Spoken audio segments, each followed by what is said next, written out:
Hey Bluetooth, this is Blue Star for you. So today I'm going to show you this airbrush I got from Eagle Racing. I've been sitting on this for quite some time now, and I didn't really want to share it until I felt that I was decently proficient with it. So over at the Eagle Racing website, I'll put the link right here for you. I got the Color Master 1, the DC25. It was recommended to me by Eagle to get this one specifically because this one actually works in the United States. It has to do with the wall plug and how the power converts and all that. So if you end up getting it, make sure you get the DC25. Okay, it's a basic high quality beginner airbrush. Comes with the brush, wall plug, and a little air compressor. It's a continuous flow.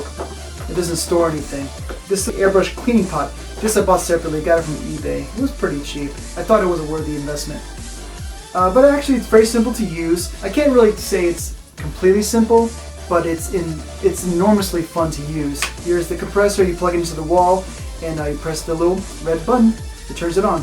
There's a few adjustments on here. Basically you press down to get the airflow going. As you pull the button backwards, it lets out, starts off with a little bit of paint, then it opens up the nozzle to allow more paint out. So if you're trying to get some finer details and you don't want the paint to splatter too much, you start off at a lower setting, just pull back slightly. Put the paint right in there. The reason why they put it on the side here is so that if you're looking down the barrel, you can actually see where you're spraying at. The most important thing I'd recommend when working with an airbrush is learn to dilute the paint.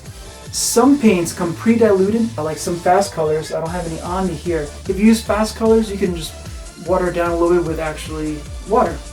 More specifically, distilled water. You don't want any of the minerals in there clogging up the airbrush.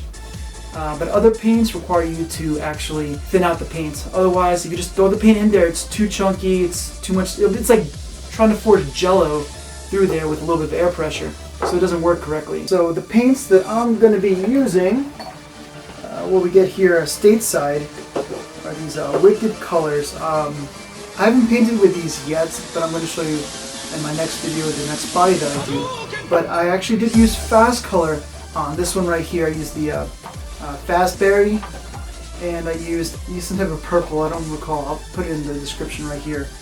I'll put a link to it right here. But the Fastberry came out beautiful. It's really glittery purple, pink, and then I had it fade into the purple here. And by using the airbrush, I was able to get this fine line sort of going through right here. So it looks really, really good. I also made a line without using any stencils or any type of masking.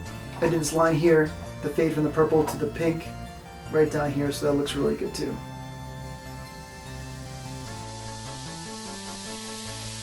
This other body here, I used paints from Walmart, and I was just doing it as a test. I mean, the paints were like $2. They're water-based, and it came out really good. The only qualm that I have with using the Walmart paints is that I don't feel like they adhere as good as any other paint would. It doesn't chip off. It's not. It doesn't peel off. It doesn't break apart or anything. It moves with the body.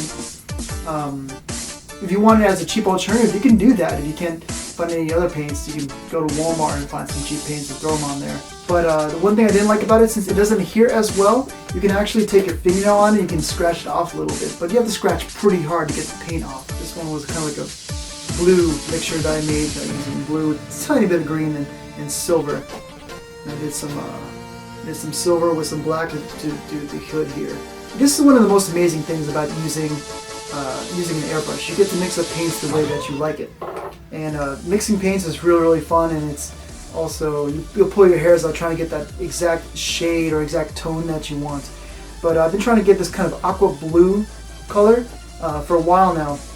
This actually was an experiment trying to get that. It was close, but not exactly what I wanted. I wanted to be a little bit brighter, and yeah, just pretty much a little bit brighter. But right here is the little mixture that I made. Let's see, I had used the Wicked Colors blue and added a tiny bit of yellow, very, very small amount. And then to brighten it up, I used the pearl white right here. So using that, I came out with this kind of aqua metallic teal blue. I'm trying to replicate the specific color that comes on the Mazdas. It's Mazda paint code 40E. And I think it looks great. I love seeing it in person, and Actually, eventually in time I'll get it on the real car. I've got a 240 sitting in the driveway. But until then, I'm going to get it on a RC body. My next body that I'm doing is a Yokomo FRS. It's the Max Arido FRS. So I'm going to actually paint it like this. I was inspired by Rokensugi with his Yokomo green, his lime green FRS. I thought it looked really good. So I'm going to do the same thing but using the Blue Star colors. I don't know if you can see this, but it came out, this is really nice. Aqua blue, I don't know if you can see that at all. But I think it was really beautiful. And there's a lot of pearl in there, so I'm going to do the body with that, and I'm going to do the hood either black or I'm going to do it charcoal gray, like this, metallic charcoal gray. And I don't know, I might do the roof as well. But there you have it. This is the Eagle Racing Airbrush Kit I got from their website. But once again, here's a link right here. Yeah, go ahead, pick it up, try it out, see how it goes. I mean, I think it's really fun. I really enjoyed it. But once again, it's a bit of a learning curve. You have to learn how to dilute the paints just right so it shoots out of the brush just right. But overall, it's super fun mixing paint, so I highly recommend it.